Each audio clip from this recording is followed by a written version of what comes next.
about Boost AO? I mean, that's really unique.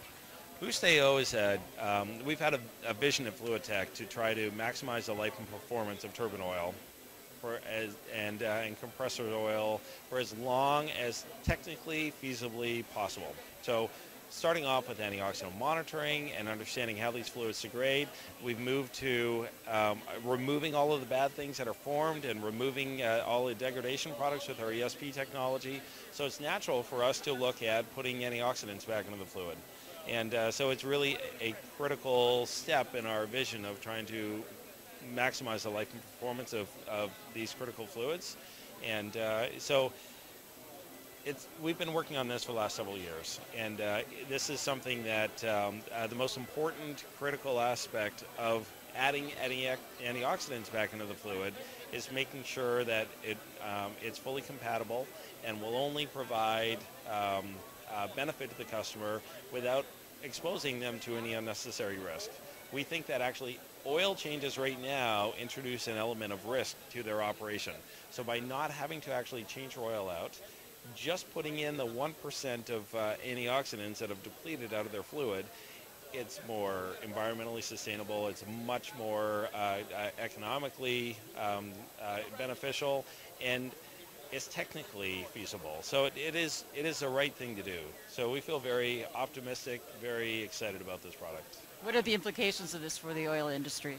I think so. I think that certainly there's going to be a lot of pushback from oil companies because we are putting chemistry into their formulation.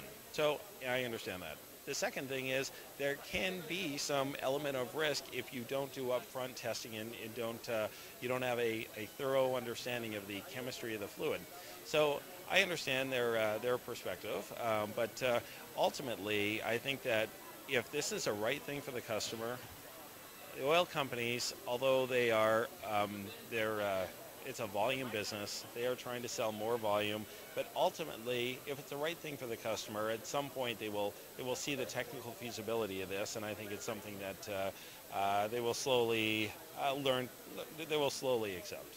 Now, you talked about the economic impact. I mean, how big of an economic impact could this have for your clients and customers? Well, typically, adding antioxidants into the system. We're looking at a cost 20 to 30% of the cost of an oil change, so it's significantly less. Ultimately, if you look at the life of a plant and how many oil changes happen throughout in a piece of equipment for the life of the plant, this can add up to many, many hundreds of thousands or millions of dollars. So it's really significant savings. Yeah, what stage of rolling this out are you right now?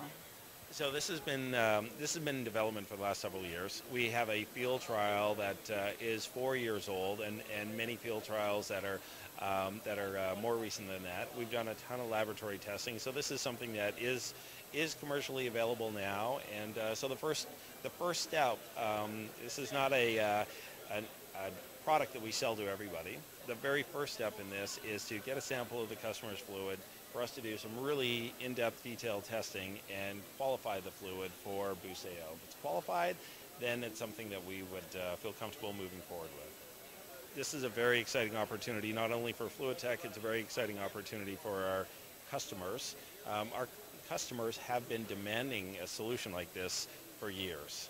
And so now this is something that we feel done enough testing, enough field work, enough analysis that we feel very comfortable that we can actually lower their risk in maintaining their oil in pristine condition for a much longer period of time.